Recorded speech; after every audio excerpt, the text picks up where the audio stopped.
जय हिंद साथियों। तो द फैक्ट रियल स्टोरी में एक बार फिर आपका स्वागत है। जैसा कि आप सब जानते ही होंगे, जिसने भी ये कोरोना वैक्सीन लगाई है, किसी और को क्या कहें दोस्तों, हमने खुद लगवाई है।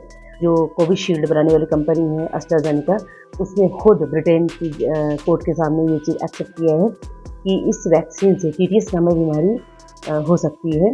और सबसे पहली बात तो ये है कि ये बीमारी, और इस बीमारी की होगा क्या, इस बीमारी में ब्लड के जो थक्के जमते हैं, जिससे ब्रेन हेमरेज, हार्ट अटैक आने का डर रहता है।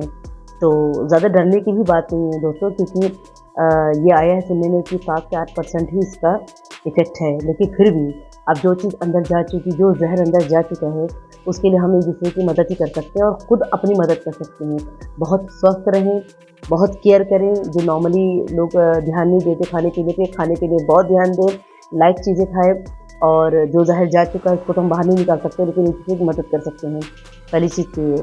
और शायद आपने फिल्म देखी होगी, अक्सर टीवी में आती है, मर्द फिल्म आती है, जिसमें जो विलन रहता है वो अपने मजदूरों को, जो उनसे वर्क भी कराता था, बहुत ज़्यादा काम कराता था और उनका ब्लड भी निकलवा लेता था। तो कुछ ऐसे ही सीन इस वक्त हमारे यहाँ देश में चल रहा है कि भाई ब्लड तो नहीं निकाल सकते, तो ब्लड निकाल नहीं सकते तो ब्लड में ही कुछ ऐसा डाल दो कि ब्लड ही ख़त्म हो जाए, सूख जाए, ख़त्म हो जाए।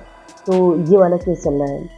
तो दोस्तों बहुत ज़्यादा समझदारी दिखाना होगा, क्योंकि पढ़े लिखे होने में और समझदार होने में फ़र्क है। पढ़े लिखे तो हैं, लेकिन बहुत अलर्ट होने की ज़रूरत है दोस्तों, क्योंकि जान की बात आ गई है। इसलिए अपनी सुरक्षा करें, दूसरे की भी करें और इंतज़ार करें मेरे नेक्स्ट वीडियो का। कोरोना, ये शब्द शायद ही कोई भूल पाए। एक ऐसा शब्द जो सालों साल लोगों के जहन में बना रहेगा।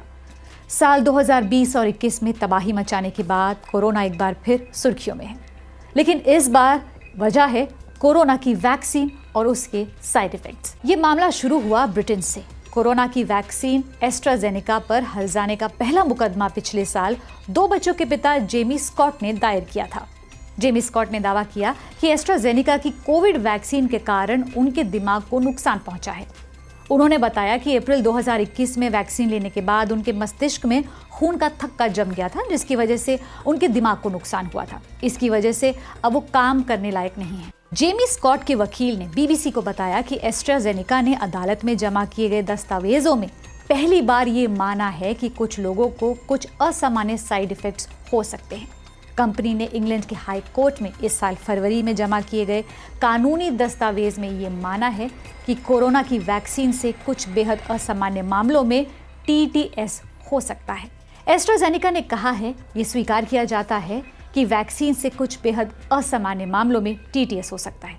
ये कैसे होता है, ये फिलहाल पता नहीं है। इस मामले से जुड़े वकील बताते हैं कि टीटीएस का मतलब थ्रोम्बोसिस विद थ्रोम्बोसाइटोपेनिया सिंड्रोम होता है।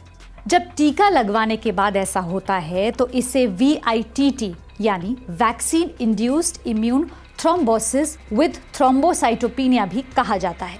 TTS VITT एक असामान्य सिंड्रोम या बीमारी है जिसकी वजह से थ्रोम्बोसिस यानी खून के थक्के जमना और थ्रोम्बोसाइटोपेनिया यानी प्लेटलेट्स की कमी एक साथ हो जाते हैं।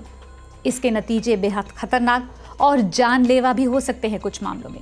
इसकी वजह से दिल का दौरा पड़ने और दिमाग में खून जमने के अलावा फेफड़ों में थक्का जमने से खून का प्रवाह रुक सकता है।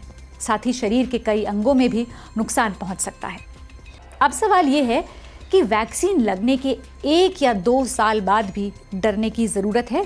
2023 में विश्व स्वास्थ्य संगठन ने कोरोना टीके से जुड़े दुर्लभ साइड इफेक्ट के बारे में बात की थी, जिसमें शामिल है थ्रोम्बोटिक थ्रोम्बोसाइटोपेनिया सिंड्रोम। ये एक रेयर एडवर्स इवेंट है। Public health and policy expert doctor Chandrakant Lahariya, जो विश्व स्वास्थ्य संगठन के साथ काम कर चुके हैं, वो बताते हैं कि वैक्सीन के कंपोनेंट्स जो हमारे खून में जाते हैं वो हमारे इम्यून सिस्टम को एक्टिवेट करके एंटीबॉडीज बना के बीमारी से लड़ने के लिए तैयार करते हैं। दुर्लभ साइड इफेक्ट्स भी ज़्यादातर 6 हफ्तों के अंदर ही दिख जाते हैं। 6 हफ्ते बाद शरीर में अगर कोई बदलाव आया तो ये दवा या वैक्सीन की वजह से हो, इसके चांसेस कम हैं। अगर किसी को वैक्सीन 1 या 2 साल पहले लगी है तो चिंता करने की कोई खास वजह नहीं है। लेकिन आपके शरीर में अगर कोई भी एकदम से बदलाव आए, कुछ अटपटा लगे, तो नज़रअंदाज ना करें, तुरंत डॉक्टर के पास जाएं।